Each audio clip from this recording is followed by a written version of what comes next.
আসসালামু আলাইকুম। আশা করি আপনারা সবাই ভালো আছেন।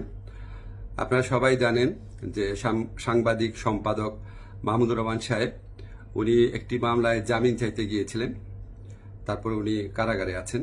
এই ঘটনা সবাইকে, আপনাদের অনেককে দুঃখ দিয়েছে, কাউকে ক্ষুব্ধ করেছে। আপনাদের কাছে মনে হয়েছে যে এরকম একটা ছাত্র জনতার বিপ্লবের পর আসা সরকার, এই সরকারের সময় কেন ফ্যাসিবাদ বিরোধী লড়াইয়ের অন্যতম অগ্রনায়ক মাহমুদুর রহমান ভাই কেন এখানে কারাগারে আছেন। তা আমি আপনাদেরকে একটু ব্যাখ্যা করি বিষয়টা। প্রথমেই বলে রাখি, আমি ওনাকে খুবই শ্রদ্ধা করি। এদেশে শেখ হাসিনার যে ফ্যাসিবাদী শাসন ছিল, সেটার বিরুদ্ধে যে লড়াইটা আমাদের, সেটার সূচনা করেছিলেন, বুদ্ধিবৃত্তিকভাবে তিনি সূচনা করেছিলেন, এবং এই জন্য ওনাকে প্রচণ্ড নিপীড়ন, নির্যাতন ভোগ করতে হয়েছে, যেটার সাথে কোনো কিছুর তুলনা হয় না আর কি।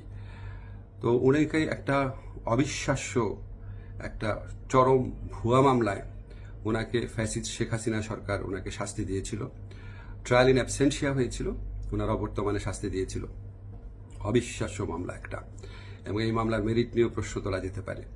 কিন্তু এই বিচার কার্যটা সম্পন্ন হয়ে গিয়েছিল এবং ওনাকে শাস্তি দেওয়া অলরেডি হয়ে গিয়েছিল। তো উনি যখন এখানে আপনার বাংলাদেশে আসলেন, আসার আগে কিছুদিন আগে ওনার স্ত্রী, আমাদের শ্রদ্ধেয় ভাবি, ওনার বিরুদ্ধেও একটা অত্যন্ত অগ্রহণযোগ্য ভিত্তিহীন মামলা করা হয়েছিল। তো উনি সেই মামলাতে সাজা স্থগিত করে আপিল করার জন্য আবেদন করেছিলেন। এই আবেদন কিন্তু আইন মন্ত্রণালয় অর্থাৎ আমার কাছে আসে না, এটা যায় স্বরাষ্ট্র মন্ত্রণালয়ের কাছে। স্বরাষ্ট্র মন্ত্রণালয় যখন আমাদের অভিমত চেয়েছে, আমরা ইতিবাচকভাবে এটা দেখার জন্য জোর সুপারিশ করেছি। আমাদের এই সুপারিশের ভিত্তিতে মাহমুদুর রহমান ভাইয়ের স্ত্রীর সাজা স্থগিত করে ওনাকে আপিল করার সুযোগ দেওয়া হয়। মাহমুদুর রহমান ভাই যেই মামলায় শাস্তি পেয়ে আজকে জেলে আছেন, এক্স্যাক্টলি এই মামলায় আরেকজন বরেণ্য সাংবাদিক শফিক রহমান, ওনারও সাজা হয়েছিল। উনি ঠিক একইভাবে মাহমুদুর রহমান সাহেবের যে স্ত্রী আছে, উনি যেমন আবেদন করেছিলেন যে সাজা স্থগিত রেখে আপিল করার জন্য, উনি একইভাবে সেই আবেদন করেছিলেন। আমাদের আইন মন্ত্রণালয়ের মতামতের ভিত্তিতে শফিক রহমান সাহেবেরও সাজা স্থগিত করে ওনাকে মুক্ত মানুষ হিসাবে আপিল করার জন্য যে ওনার যে আবেদনটা ছিল সেটা অ্যাপ্রুভ করা হয়। মাহমুদুর রহমান ভাই এটা করেন নাই।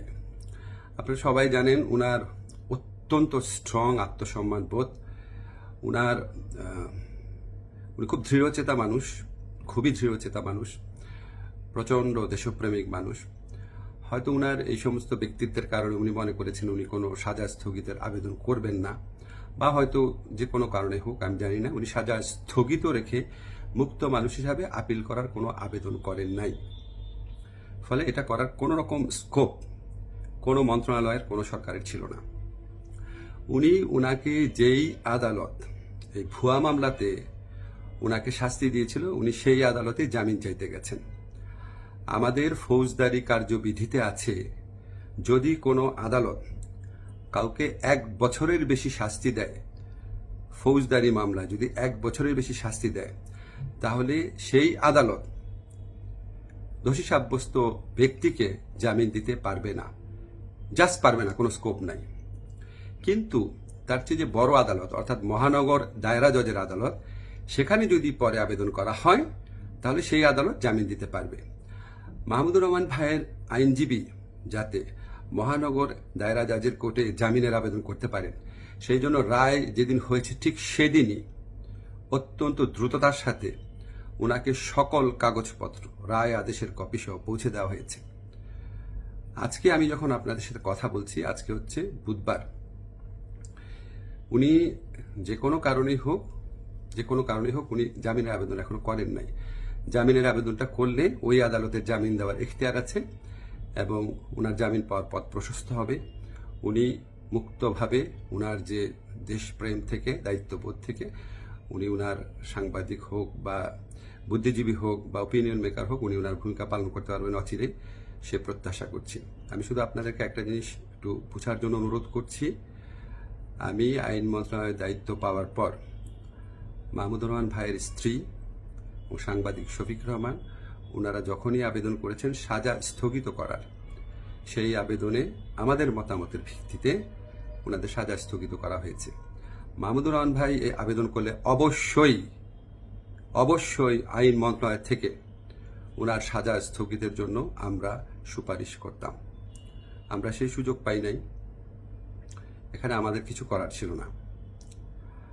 আমরা মনে করি যে মাহমুদুর রহমান ভাই উনি যত তাড়াতাড়ি, আমরা বলতে আমি নিজের কথা বলছি, যত তাড়াতাড়ি মুক্ত হয়ে আমাদের এই দেশ করার যুদ্ধে ওনার জায়গা থেকে নেতৃত্ব দিবেন, তত এটা দেশের জন্য মঙ্গলজনক।